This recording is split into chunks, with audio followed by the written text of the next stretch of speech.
Welcome to Comment with me, George Galloway, at the end of another tumultuous week. Here on Press TV, every week at this time, I bring you the big conversation, the great debate. But it can only be a debate if you join in.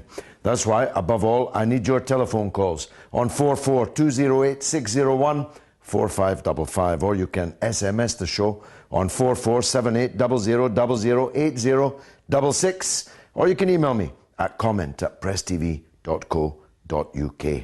If my voice is a little rough, I'm just off the aeroplane from the United States, where I was launching a radio show in New York and addressing a very large audience just off Central Park on the very subjects that we're going to, I suspect, be talking about tonight.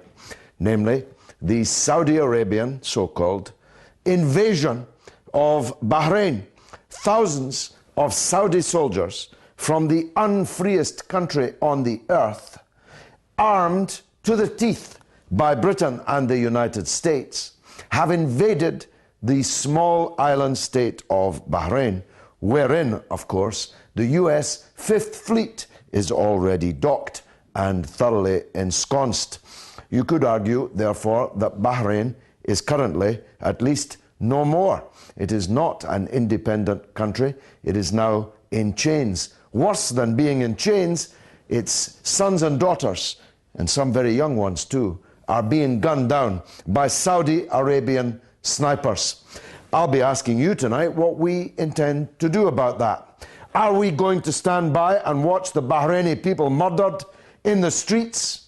Bahrain, a country which until 1971 was governed by Britain, and which for many decades afterwards, including, I would argue, up till today, is heavily dependent on Britain, not least in the banking sphere, where the Bank of England actually is in charge of its financial services industry.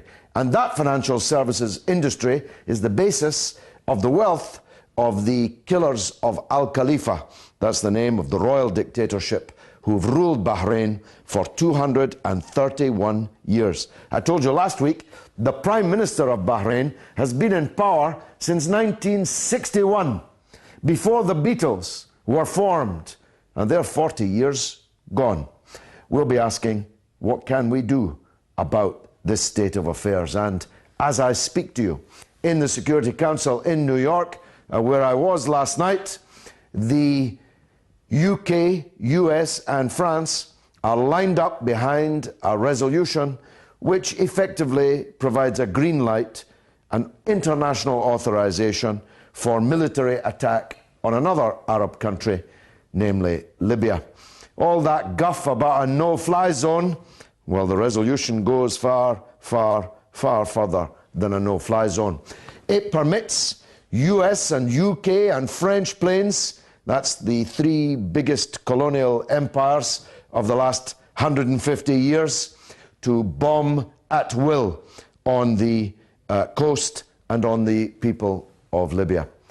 Of course, they won't bomb the oil installations because that's what they're principally interested in.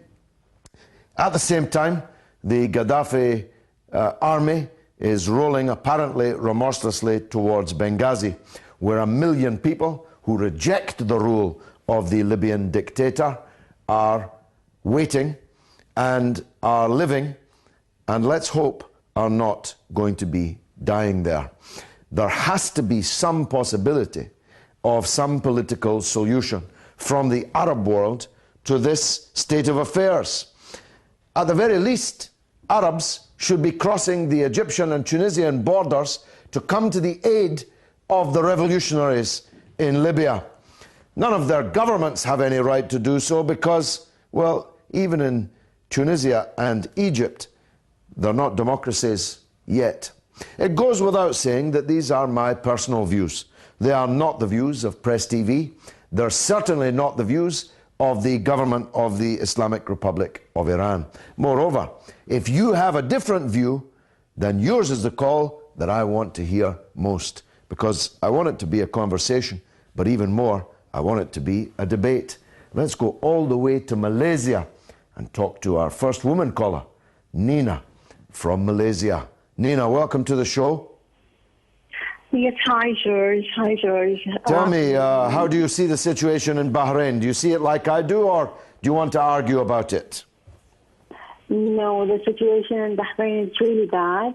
I mean, the people were killed by the army, unarmed people. They were just demonstrating, asking for their rights. They didn't harm anybody. They just was asking for their rights, for dignity. And they were attacked by the army, a full army, equipped army by Saudi Arabia and Bahrain attacked unarmed civilians and killed 6 people yesterday. And the UAE, okay, by the way. Don't forget, the United Arab Emirates have also sent armed people to occupy Bahrain. And the United Arab Emirates and Qatar as well. The thing which happened, I mean, I want to pass a message to those armies. I mean, if you were, how can you fight unarmed people? If you want to do something, why didn't you go to fight Saddam or to free Gaza? Those armies, they're supposed to be for those reasons, not to kill innocent people or unarmed people. This is the way you want to show your victory. Is this a victory by killing people? No.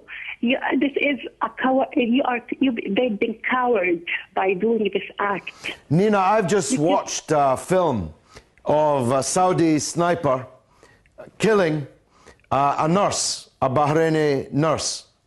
And I've just watched, as the world now has, an apparently middle-aged, maybe late middle-aged man standing in the middle of the road with his hands up, his palms forward, self-evidently unarmed, and being shot down by a big, brave soldier from Saudi Arabia, Bahrain, or one of these other satrapies that have now done the bidding of Saudi Arabia and the United States by entering Bahrain. I'm disgusted by them.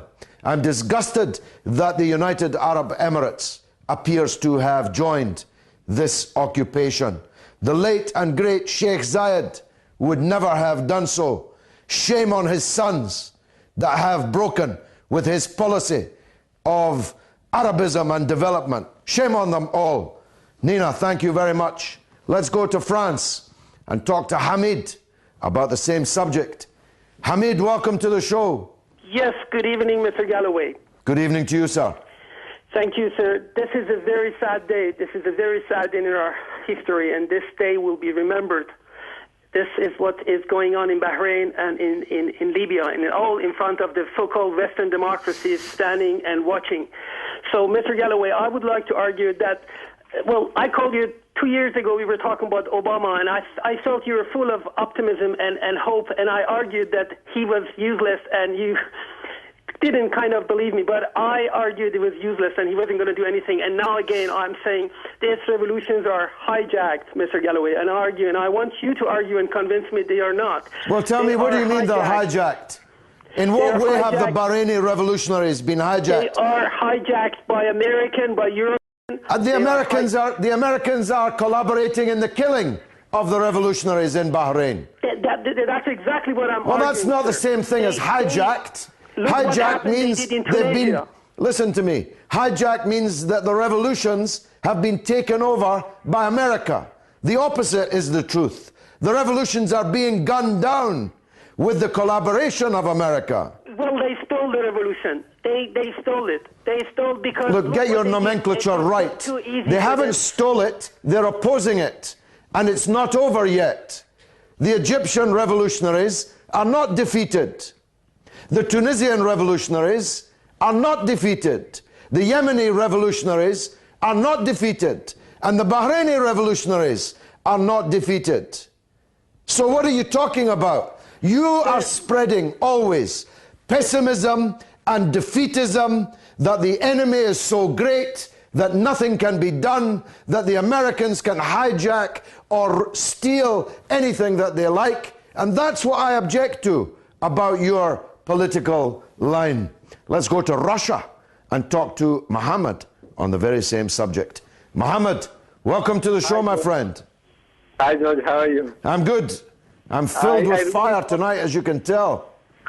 Yeah, I could see that. And I really don't know what to say. The thing is that Bahrain revolution is not like Tunisia and Egypt, I think, because the main reason is there is a U.S. naval base there, and they would not give it up. And success of this revolution means end to that naval base of U.S. And I think and I pray that this revolution should go till Japan and take out all the U.S. naval bases, and so that it would bring peace to the world. Well, that's a real danger for the United States, and I was arguing that in New York yesterday, that in fact, if you've got a naval base in a dictatorship which is massacring unarmed people, why should the people not blame you as well as the dictatorship that's gunning them down? And I asked the Americans yesterday on my new radio show on WBAI, I asked the American public who were listening, do the Americans want to constantly be seen to be arming and politically buttressing these dictatorships? Secretary Gates gave Saudi Arabia the green light to invade Bahrain. Many in the US, many in the UN believe that a deal was done, that the Arab League supported the no-fly zone, so-called, over Libya, and in exchange, the Americans gave the Saudis permission to invade Bahrain. What do you think of that? I think the another thing is that all these puppet regimes, they usually play all this sectarian, all these things. And I recently saw that Hillary Clinton going to Egypt, and I think that they are always trying to, get out of whatever they can from everywhere. Even I think that even if you give them the whole world, they still are greedy. Well, look, let's not lose optimism and hope, because they've already lost Tunisia and they've already lost Egypt, and they're not going to get either of them back, in my opinion, though, of course, that doesn't mean they won't stop trying. Now, Zachary's an old friend of ours, isn't he? He's up in Aberdeen, wants to talk about Bahrain and Libya.